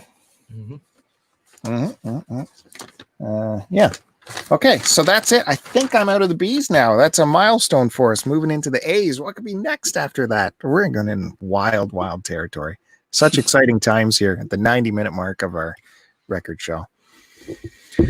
Whew, I am spent already. I don't know if I can keep going, but I got to, because there's so much more rewarding experiences ahead, especially with Bandy's 7 inches. I'm ready to take it all. You're ready. Is it my turn? It is. Okay. I'll go show a couple here. Let's see. Okay, I'll show this one here. This is a band from Germany. They are a metallic hardcore band called Rise and Fall. This was a little EP they did, and I picked this up at a one of their shows in the early 2000s. It's on a pink and blue splatter. I like that. Yeah, but the cool thing about this record, it's two of their songs, and then they do a cover of Alice in Chains' Them Bones. Ah, nice. Which, yeah. So, yeah, this band, they have one really decent release, and I think that's really all I've listened to of theirs. I'm not sure if they're still a band. They're okay, but yeah, I pretty much just got this because of the Alice in Chains cover. It was pretty cool. And this was a band, still a band, I believe, from Chicago called Lair the Minotaur. This was a little 7-inch kind of a teaser that they put out before their second full length, which it had a couple songs, 2 songs from their upcoming LP. If you've never heard Lair the Minotaur, they're like a kind of a blackened death metal band. It's a 3-piece, but it's very the tone is kind of like High on Fire, like guitar tone, but it's really, they get lumped in as a death metal band. I don't really think they're a death metal band, but they're really kind of hard to describe. But yeah, they're a great band who, I got some boobies there. Don't really get any credit within the metal scene and metal community, and I don't really hear outside of Chicago anybody kind of talking about this band. Sweet present. Yeah, this was released on Southern Lord. I think this and their Ultimate Destroyer record were the only things that Southern Lord put out. But Jake, I think you'd like this band, Jake. Yeah, you had me with the High on Fire touch point with at least guitar tone. So yeah, for that. It's not fast like High on Fire though. It's a little slower, a little sludgier. But yeah, they're hard. Maybe that's kind of why they don't get talked about a bunch, because they're kind of hard to. They don't really pigeonholed into one genre. This band here was another obscure Chicago punk band from my early 20s called Deaf Choice. They put out one record. They played really fast hardcore punk. And you can tell that by the number of tracks that are on this 7-inch. This 7-inch has 10 songs on it, and this is, I'm going to say maybe 7 minutes long for the entire record. Jeez. It's on a hot pink clear vinyl. Like that. Yeah, if you didn't grow up or live in Chicago, you this isn't a very well known band, but this was an important band for me when I was in my early 20s growing up there. And then the lyric sheet was this little guy here. Sweet. Yeah, and has all the song lyrics on that.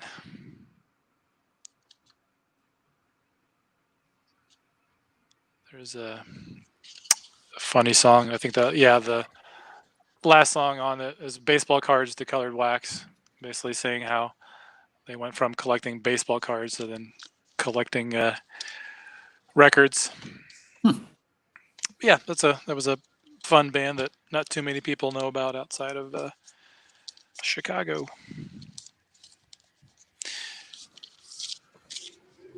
Okay, so was that Elvis on the cover of that? Yeah, that was Elvis.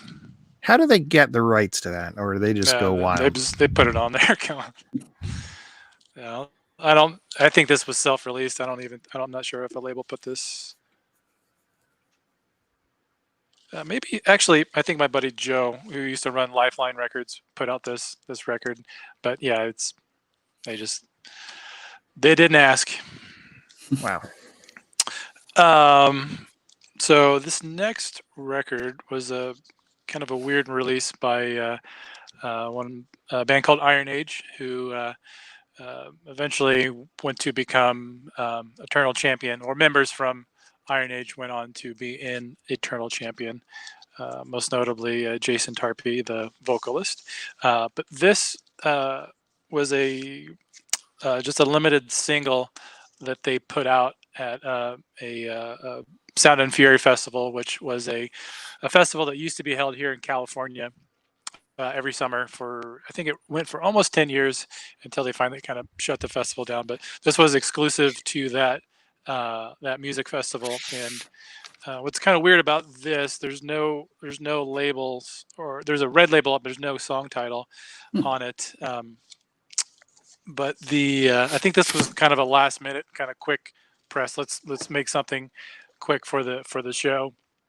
It just has like a cardstock image on it, but there is an indeterminate amount of different cover variants. Like I'm not sure.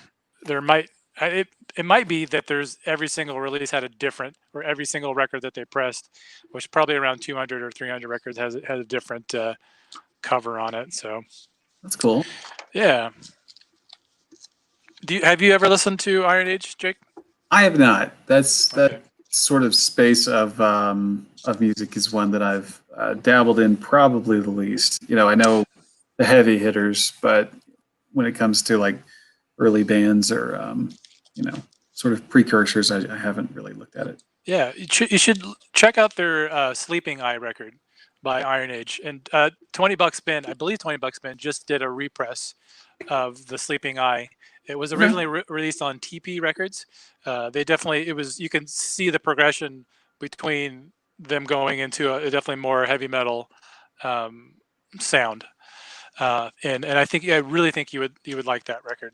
And the original press, I think it might be a little hard to find, but the repress that $20 Band, I believe is $20 Band put it out. It's pretty easy to get, and as actually really, really killer artwork on it. Nice. So yeah, I think you'd dig it. And let's see, this last one here that I'll talk about is by a band called Modern Life is War. Modern Life is War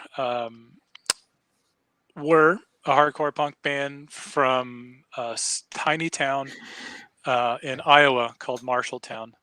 And this was their very first record that they put out. It has 3 tracks on it, and never have I ever heard another short record that had so much emotion and energy packed into it. This is one of my all-time favorite 7 inches. Their sound significantly changed after this 7-inch, not necessarily for the worse or for the better. This has kind of a more of a straightforward approach to it. But they went a little more kind of post-hardcore, a little more emotion, slow down tempo. But this record, I get chills every time I listen to this. And luckily I got to see these guys quite a few times. They were not too far from Chicago, so they would play there so often. And honestly, seeing this band live is probably one of my best live music experiences ever. And that's another band, Jake, I think you might yeah, is that easy to access, that recording there? Yeah, I'm sure their stuff is on Spotify. Okay. Actually, I know it's on Spotify. I would recommend listening to this and then listening to their record called Witness. Okay. So, yeah. Very cool. Very nice. Yeah. Well, I know for Jake, 7 inches is rarely enough. So I'm interested to see where he will take us from here. Okay. I don't know how to work with that lead in. This might be where I lose Bandy for a second, because this is a very divisive band when it comes to black metal. Okay. Probably already wheels are turning. Does it start with an M? It does not. It does not. It starts with a D. Okay. And it is Deaf Heaven. Oh, yeah. See, there it is. There it is. I am a fan of Deaf Heaven. Actually, this is their record from, I think, 2 years ago, called Ordinary Corrupt Human Love. The reason that they are so divisive is that they are basically a bunch of indie rock hipsters who sort of blend this very serene, melancholic but mellow instrumentation, and then just put like black metal vocals underneath that and kind of weave that in. So it's some people see it as a bastardization of black metal. I personally don't. I see it as like just a whole new thing. But they sort of spearheaded this movement called black gaze. So it's a cross between shoegaze, like, I can't think of a good shoegaze band up top. Like Smashing Pumpkins. Early Smashing Pumpkins would be a good kind of, or My Bloody Valentine. That was the one I was trying to think of, My Bloody Valentine. Godspeed, You Black Emperor. Yeah. And then they just sort of mix the black metal vocals with it. But like the songs are kind of emotive, perspective. It's not really violent music in any way, but it is off-putting to someone who doesn't like those vocals. So it's one of those places that's, it kind of made them a bit homeless to start with. But they put out a record earlier in the decade called Sunbather, and that was kind of like the bombshell for black gaze. But this one I think is my favorite of theirs. It's got some really cool textures. It is a double disc because their songs are usually like 11 to 12 minutes long. Nice blue pressing. But they're pretty dang cool in my opinion. But I totally understand why some people do dislike them. But one of my favorite songs on here is called Night People. And it's a duet with Chelsea Wolfe. I don't know if you guys have heard of Chelsea Wolfe, but kind of like does like dark folky doom stuff, but it's pretty mellow in terms of its overall sound. But this is a pretty cool record. Like I said, I think it's my favorite of theirs. So I'll move on. This might be my favorite vinyl that I own. Just favorite record, but just the complete package is just so every bit of it is on point, and it's by an Arkansas band called Paul Bear. This came out in 2017. It came out on Profound Lore before this band signed with Nuclear Blast. But just the whole package, like this thing just feels perfect. Kind of got feels like a book. It feels so nice, and it's a gatefold. Some interesting artwork on the inside, and they're kind of like a progressive doom band. So they take a lot of influences from bands like Pink Floyd, maybe a little bit of, you can't say progressive without saying Rush a little bit, but they're not quite that out front with it. But the vocals are actually some of my favorite in the doom metal space. Yeah, he's good. He does have a really good voice. It's just incredible. It's all clean. There's no harsh. I don't think they have anything harsh on any of their records. Maybe like a moment or two here or there, but just big soaring songs, usually about whatever's on their minds. Sad stuff usually. But each disc is in this glossy sleeve with lyrics for the songs that are on that disc, and I got a purple pressing. And this is like the sturdiest vinyl that I have. It is, it's 180, but I swear it feels like 250. It's just so sturdy. And like everything glides together perfectly. You don't have those little weird catches when you try to put it back in. The back is just a picture with some song titles at the top, others at the bottom. And yeah, it's just, even it says right here, Heartless, long play record by Paul Bear. Like they just went real bare bones with this. And I listened to it this morning on a walk, and it's just too good. It's too good. Can't wait for more from those guys. We got one more, and this will be my last one. And I actually saw these two bands in concert with Gate Creeper, a band that I brought up earlier, at a tiny dive bar in Harrisonburg, Virginia. Paid $18. It was a basement show. There were 60 people there, and the stage was all of 8 inches high, and it was glorious. This is Inter Arma. This is their latest record called Sulphur English. They are semi-local to me. They're from Richmond, Virginia, and they've started to gain some traction. They're getting some bigger notoriety, bigger record deals. But this is just a massive slab of psychedelic blackened doom with a bit of death metal sprinkled in for good measure. And it's got this nice fiery orange pressing, which I feel like every record that I've had tonight has looked like this. At least record that I can has that splatter on it. So the thing that I like about these guys is just how, we talk about heavy music a lot, at least Bandy and I do. Sometimes I think there's like this misequivocation of what heavy actually means. Some people say that's, heavy metal is fast, but like this music just feels heavy. Like this stuff will just drag you down. That it's got so much weight to it. The percussive drumming this guy does, it's incredible. I know no one. It might not be anyone's cup of tea on here, but like they've just a variety of vocal approaches, just big sound, and I love them even more because they're semi-local and cool guys. So I've talked to them after the show and bought some of their merch, and yeah, good times. So inter arma, which is actually the first part of a Latin phrase, which means in the time of war there is no law, or the law is silent in the time of war, or something like that. Should I be writing this one down, Jake? What do you Nope. No, I'm gonna say I'm saying you'll nope out of that. I think he might you might want to write down Paul Bear. I think you might like Paul Bear. You would like. I wrote that one down. Yeah. The funny thing is, I actually thought about you the other day, Bill, because they're putting out a covers album. Inter Arma is, and the first song they released off of that was "Southern Man" by Neil Young, but done with a nice sludgy doom version of it. Sludgy doom. Very neat. murky. Neat. Cool.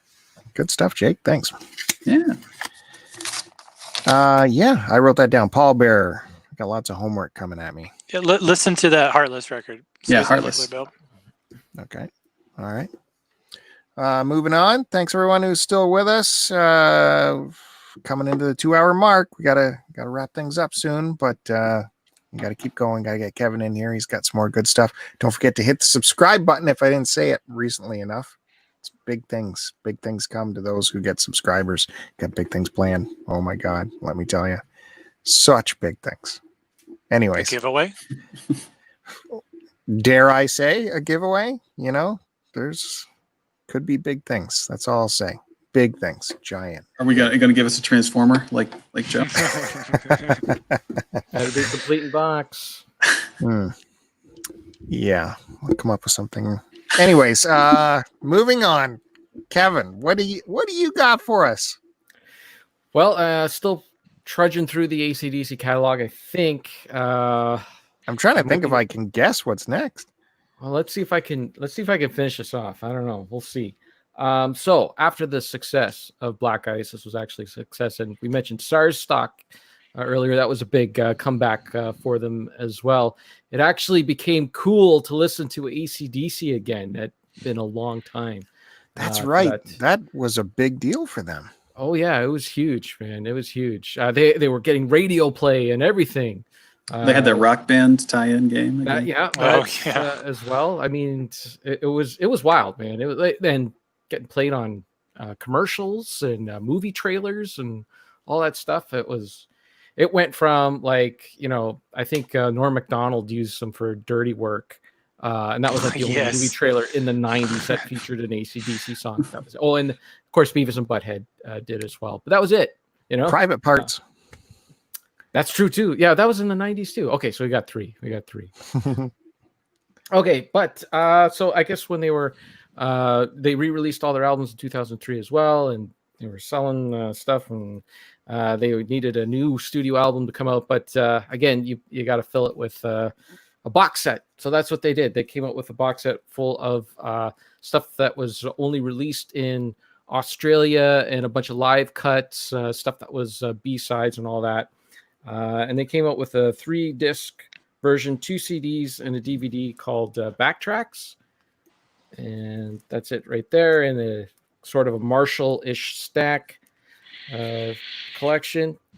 But really, honestly, this was for posers. If you were an AC/DC poser, this is what you got. Because if you're a real fan, let me just get this. Oh, wow. Can you plug that thing in? Yes, you can. Can you? Oh, yes, nice. This is a real That's sweet amp. Now, that is amazing. This is not a speaker or anything like that. I actually did an unboxing video of this over on buriedonmars.com or YouTube channel. I can go check that out. But yeah, this is not a speaker or anything like that. The amp itself is just it's just the top, and there's a little speaker over here.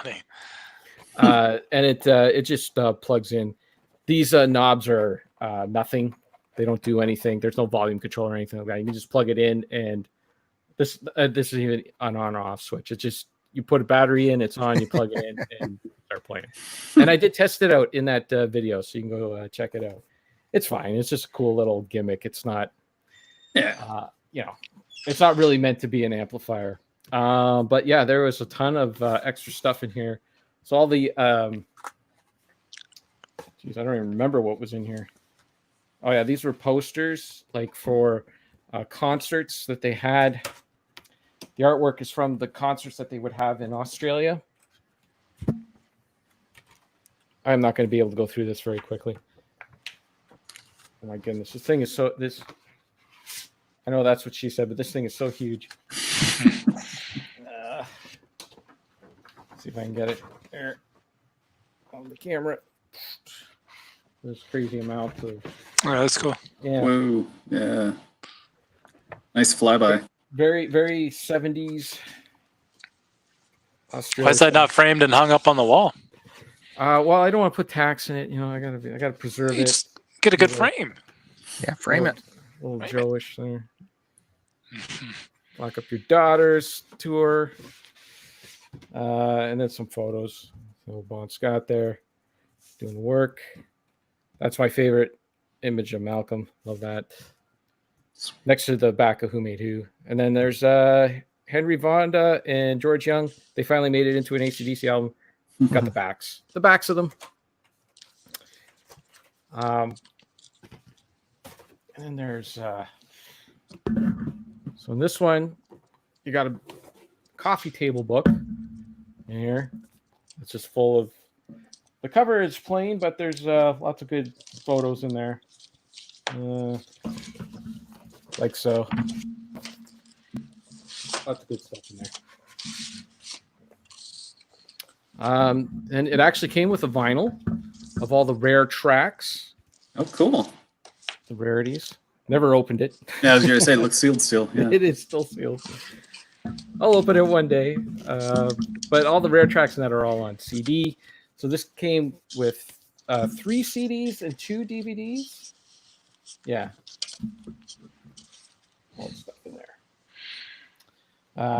It's kind of a terrible setup for the discs and that, but you take them out, you rip them onto a hard drive, and there you go.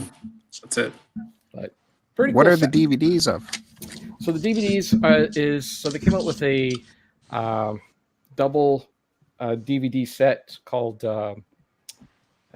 Family Jewels, and it was all of their studio videos and that until the year 2000 or the 90s, and then the third disc for that set, and then the other one was I believe it was all just live stuff.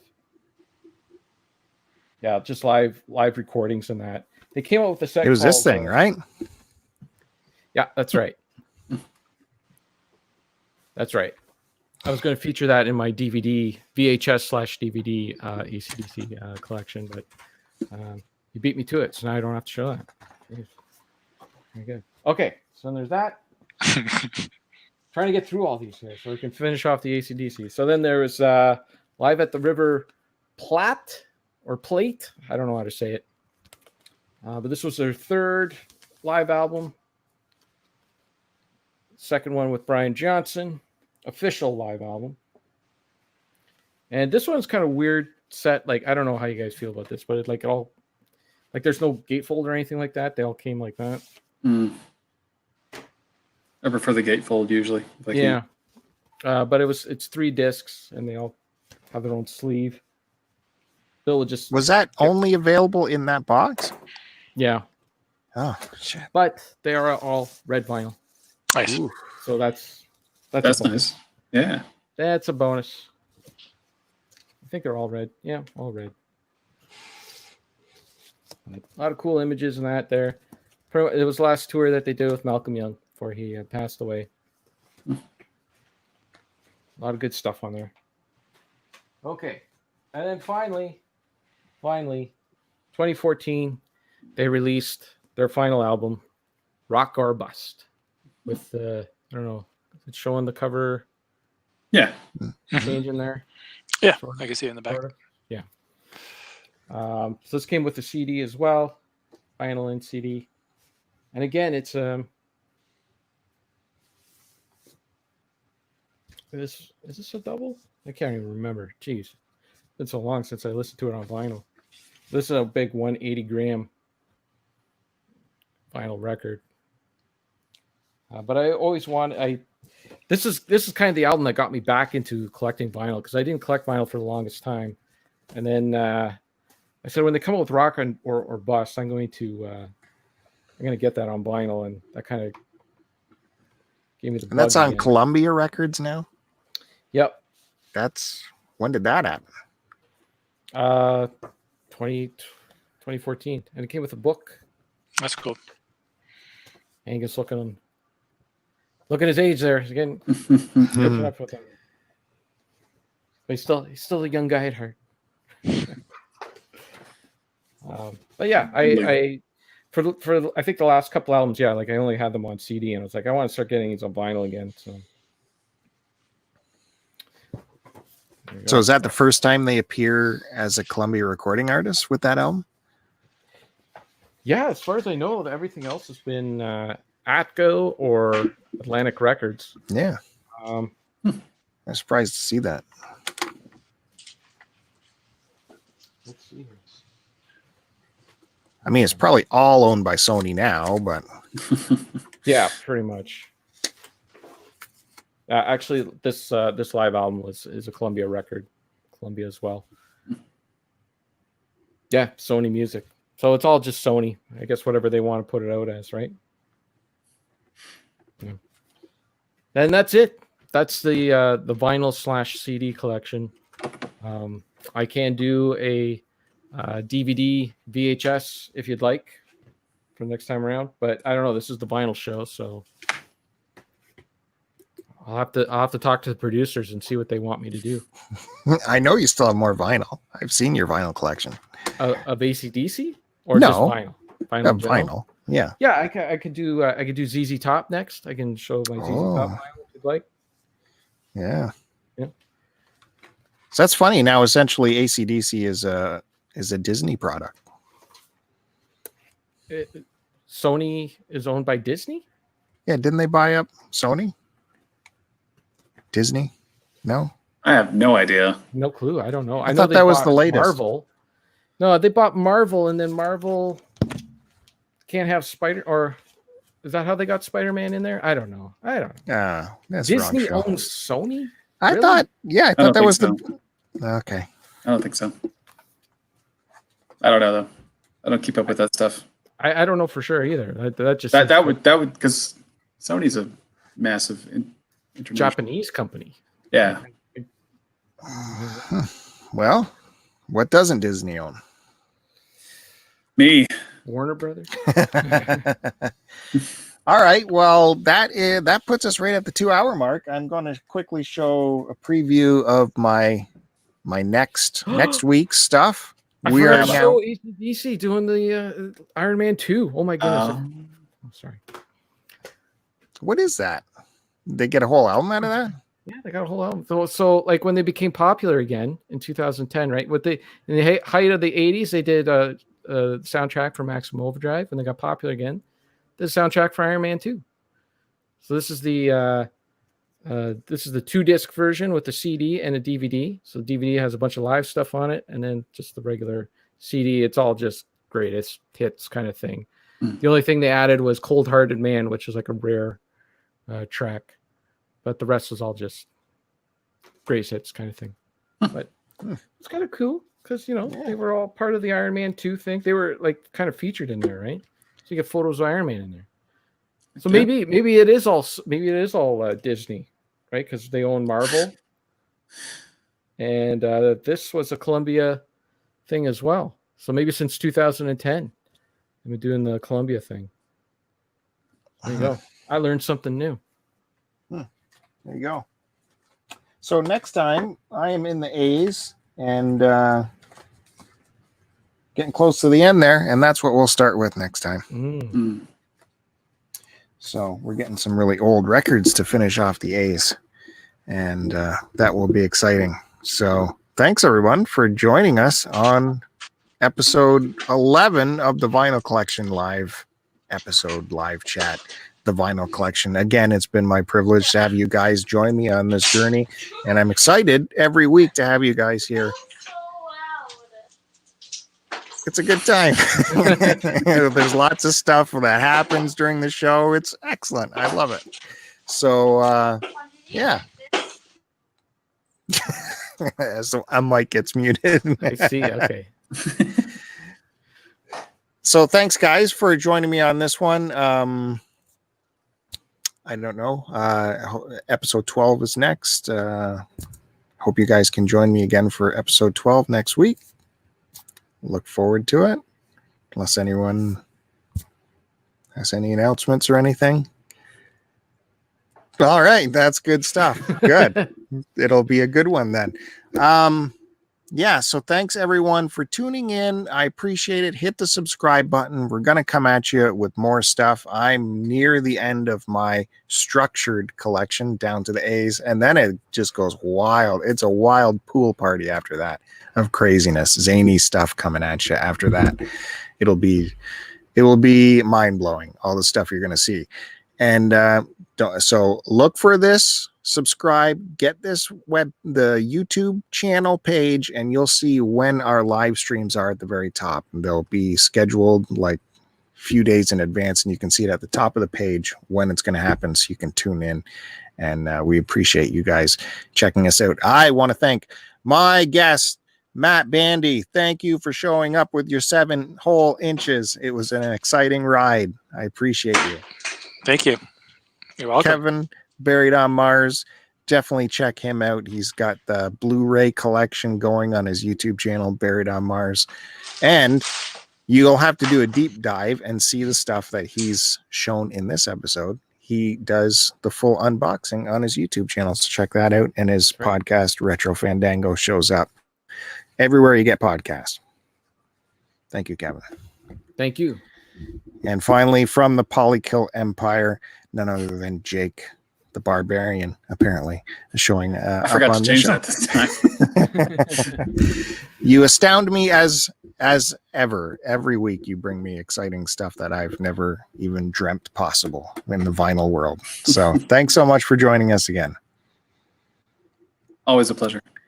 Look for Jake in the Polykill universe over there, and polykill.com. They got the website. They got everything. They got podcasts, billboards, the whole shoot match there. Yeah, and of course you can find me on this channel, the podcast STC Pod, and Twitter at STC Pod, Instagram, all that stuff. I didn't mention your guys' Twitter. Do you want to shout that out quick? Yeah, you don't care? No. All right. No one's still here. No one's still here. So, might as well wrap this up. Thanks, guys, again. We'll catch you next week right here. Thanks. Bye.